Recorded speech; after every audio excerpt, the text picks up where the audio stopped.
कि आईएमएफ जो है वो रोज तारीख पे तारीख देता है या फिर कंडीशंस पे कंडीशंस लगा रहे हैं, लेकिन वो पैसा नहीं दे रहे। और उसकी वजह यही है कि जो इज्जत हमने कमाई है, उस इज्जत को कमाने के बाद कम से कम कोई पैसा तो हमें देगा नहीं और ना ही कोई हमारे ऊपर यकीन करेगा। बैंक्रप्सी में चला गया, आज उसकी economy is much better.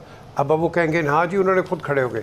Don't forget, उनको $3.9 बिलियन इंडिया ने बेल आउट किया। अब आप इमेजिन करें, एक इंडियन के 1200 गैस स्टेशन, नॉर्मली पाकिस्तानियों के भी होते हैं, मैंने देखे हैं 40, 50, 30, 40, इतने ही सुने हैं, ठीक है, 2, 4, 6 खुश हो जाते हैं इसी में, ठीक है।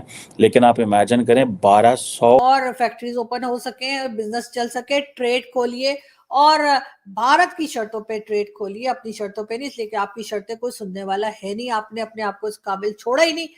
अब इंडिया जो है वो कहते हैं कि इंडिया तो रूल करेगा, ठीक है, जितना अमेरिका वेलकम कर रहा है उनको, ठीक है जी। देखिए, अमेरिका इंडिया को इसलिए वेलकम नहीं कर रहा है कि they just want to counter China. America India को इसलिए वेलकम कर रहा है because the Indian deserve it, they are capable of that. कि आपको चाइना यूज करेगा अगेंस्ट इंडिया। आपके भारत के साथ अगर आप चाहेंगे भी तो रिलेशनशिप तो ठीक नहीं हो पाएंगे, जो कि आपकी इस वक्त मैं समझता हूं आपकी जरूरत है। It is part of your national interest. आपको ट्रेड की बहुत सख्त जरूरत है उनके साथ। और दूसरा, अगर देखा जाए तो भारत अपना has risen as a regional super power, तो उसमें आपका China will use you, they will twist your arm.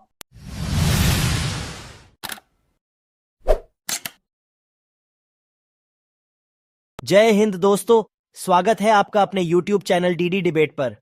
दोस्तों, कर्ज के भरोसे चल रहे पाकिस्तान को बड़ा झटका लगने वाला है।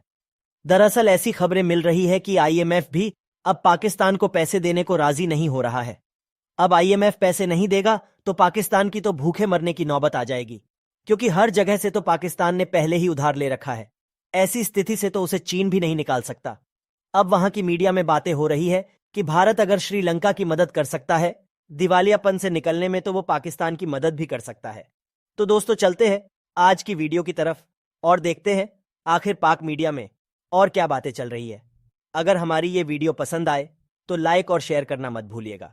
ये प्रॉब्लम पाकिस्तान में भी और ये प्रॉब्लम श्रीलंका में भी है। एक दोनों कंट्रीज़ के अंदर प्रॉब्लम आई है कि दोनों पॉलिटिकल इंस्टेबिलिटी की वजह से एक बैंक्रप्सी में चला गया, आज उसकी इकोनॉमी इज़ मच बेटर।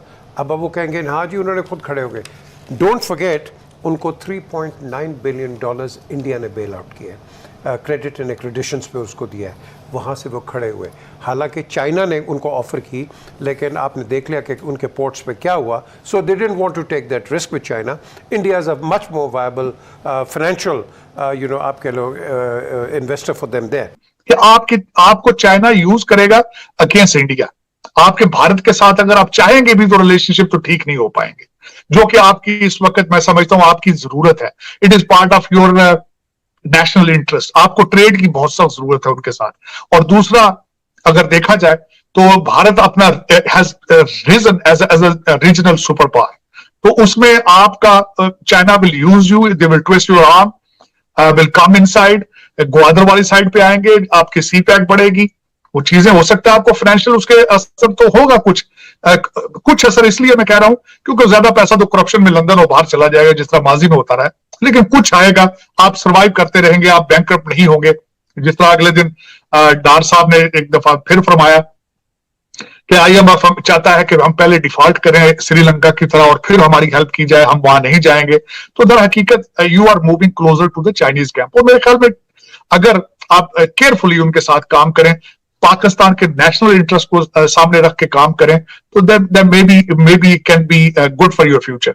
लेकिन अगर रूथलेस होके वही किकबैक्स लेने के चक्कर में और ऐसे कॉन्ट्रैक्ट्स उनके साथ साइन करें, इंटरेस्ट रेट्स जो है वो इतने ज्यादा परसेंटेज पे साइन कर लें, सिर्फ ये देखा जाए कि हमें किकबैक्स लंदन और दुबई में कितनी जल्दी मिलती हैं, तो अल्टीमेटली वो किसी के साथ भी साइन करेंगे तो वो पाकिस्तान के खिलाफ होगा। लेकिन मैं समझता हूं कि this is going on currently. लेकिन उसमें मैं दूसरी एक बात और यहाँ पे ये जरूर बताना चाहूंगा कि इस वक्त जो यूक्रेन के अंदर जो कुछ भी हो रहा है, उसमें से रशिया, चाइना और America they are learning the new what is going on with the drone technology. और अगली वॉर जो ताइवान में होगी उसको किस तरह लड़ा जाएगा। They are testing all these 3 super powers, they are testing. और अब जो नई चीजें खासकर इंडियन ओशन में और पैसिफिक ओशन में आ रही है, अनमैन बोट्स जो आ रही हैं। अगले दिन उन्होंने अनमैन बोट्स जो है वो समुद्र में चल रही है। ड्रोन्स भी खासकर 3-4 किस्म के ड्रोन्स हैं जिसपे इंडियन ओशन को, भारत जो है इंडियन ओशन पे नजर रखना चाहता है। लेकिन मैं यहाँ पे बॉटम लाइन में जो कंक्लूड करूंगा, जब भी मैं टेक्नोलॉजी और इन जंगों के बारे में सोचता हूं, तो अमेरिका जिस तरीके से अपना असला फेंक कर $85 बिलियन का अफगानिस्तान से भागा है, वो मुझे अभी तक भूलता नहीं है। तो उसमें मैं यही समझता हूं कि जंगें असलों से नहीं लड़ी जाती, जंगें विल के साथ लड़ी जाती हैं। ये 2 जंगों का मैं रेफरेंस यहाँ पे देना चाहूंगा कि टर्की ने ड्रोन दिए थे अजरबैजान को और उन्होंने डिफीट किया वहां पे। और इस वक्त ईरान, उनका एक शायद उनका अपना एक कामाकाजी टाइप उनका ड्रोन है जो कि वेरी डिसाइसिव रोल प्ले कर रहा है, जो वो रशिया को दे रहे हैं और Russia is using against Ukraine.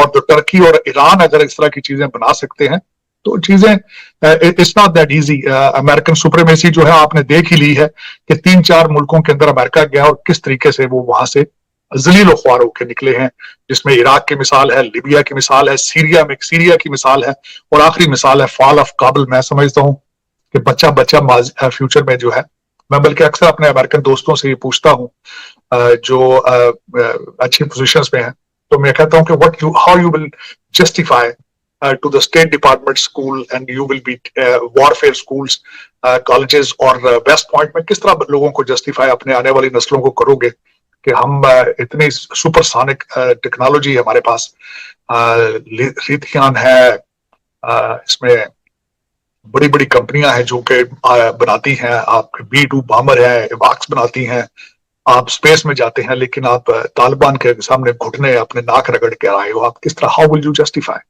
तो मैं समझता हूं कि अगर देखा जाए तो इस वक्त भारत जो है, अच्छा दूसरा उसमें मैंने एक बात जो मैं बिल्कुल भूल गया हूं बताना, मैं करना छोड़ गया हूं कि India is taking everything to the next level.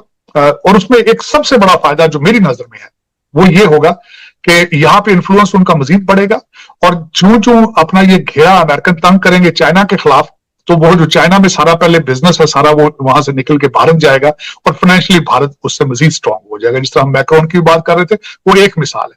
उसके बाद इलॉन मस्क की मिसाल है, और दूसरी मिसाल आपकी है कि एप्पल वहां जा रहा है।